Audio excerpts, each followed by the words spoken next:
Hey guys, if you ever wanted your character to hold an item, wear a hat, or maybe just attach some gear to a mesh in Unreal Engine 5, I'm going to show you exactly how to do that in this video.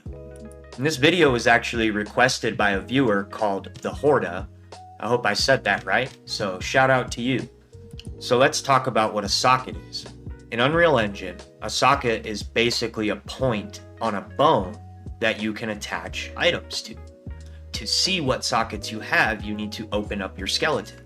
I'm using the third-person template, so to get to the skeleton, you want to go to Characters, Mannequins, Meshes, and then SK_mannequin. So once you're in the skeleton, you can look over on the left-hand side and you can see your skeleton hierarchy. It lists all of the available bones that are in the skeleton. You can scroll through and find the bone that you want, or you can use the search bar up top. I'm going to look for the right hand, so hand_R. We're going to create a socket on this hand.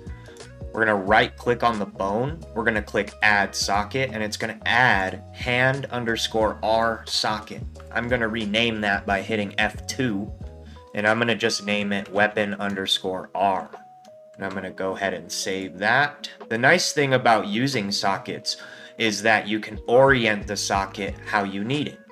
So a good way to do that is you can go over to the socket that you've just created and right click on it and go to add preview asset.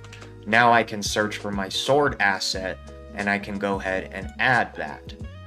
You can see that the sword asset is not oriented the way we want it. So we can again select our socket and we can rotate it into the position, move it, and get it where we want. And there you go. Once you have it oriented, when you attach an object to this socket, it will be oriented using the transforms on the right-hand side that you have set for your socket.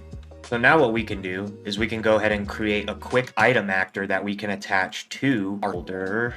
So I'm going to go ahead and create a new folder here. I'm just going to call it Blueprints. Right click, create a new blueprint class. We'll create an actor, and I'm just going to call this BP_weapon. I'm going to open it. Inside of it, I'm going to add a skeletal mesh. It doesn't matter if you use static or skeletal. You can attach both of them to the socket. I'm just using a skeletal mesh. So I'll go ahead and set it to my sword, compile and save that. So now what we've created here is a simple blueprint actor that has a mesh. And it doesn't have to be a weapon. That's just what I'm using for the example because I'm attaching it to a socket that I created using this weapon as a preview asset. So I know that it's oriented correctly. Next, just to show you it working, we can go back into our player character. And since I'm using the third-person template, mine is BP third-person character, we'll open him up. We can go ahead and do debug key 1 as an input. We can go ahead and drag off of this, and we're going to want to do spawn actor from class. We'll look for our BP weapon that we made. For the spawn transform, right click anywhere in the graph and type make transform. We're going to feed that in here because we're going to be attaching it after this, so it doesn't matter that the transforms are zeroed out. You also want to change the collision handling override to always spawn and ignore collisions. Off of the return value, you're going to get an attach actor to component node. We've got the target set up. Next, we need to add the parent, which we're attaching the weapon to. So we will be attaching the weapon to our mesh. Where on the mesh is going to be socket name. We created our weapon_R socket on the right hand. So that's where this weapon actor is going to attach to on our mesh. For the rules, we're going to set location to snap and rotation to snap to target. You can compile and save that.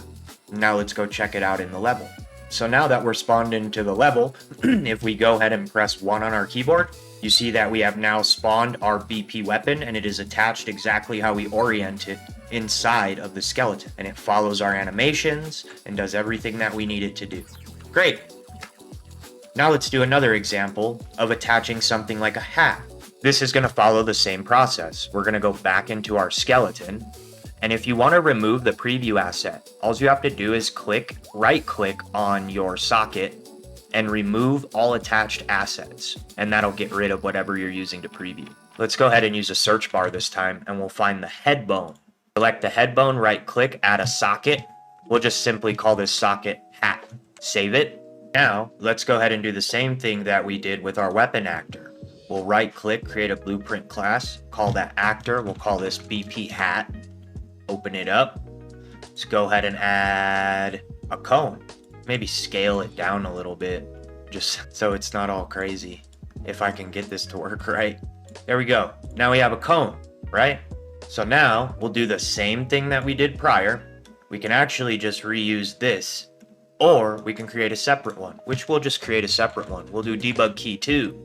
We can copy this node down to here, hook that in, change the class to BP hat, copy this attach actor to component node. We can duplicate it down here with Control D. Go ahead and plug the target into the return value, change the socket name to hat, compile, save, and let's go check it out.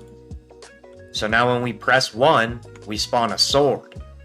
We can run around with that. And now when we press 2, we spawn a hat. It's not oriented correctly because we didn't check that beforehand. But that's why it's nice that you have the freedom to adjust and orient your sockets in the skeleton. And that, my friends, is how you build a system like equipment, weapons, hats, backpacks, you name it. If it needs attaching, you now know how to do it using sockets on your skeletal mesh. So right now, we're just using key presses and spawning the actor directly. Realistically, the next step would be turning this into an actual equipment system using an inventory that we can spawn the items from instead of just using key presses. So that's something you guys want. Go ahead and comment, let me know what's going on, and I'll keep working on some more content for you guys. Thanks again, and I hope y'all have a great day. See you next time.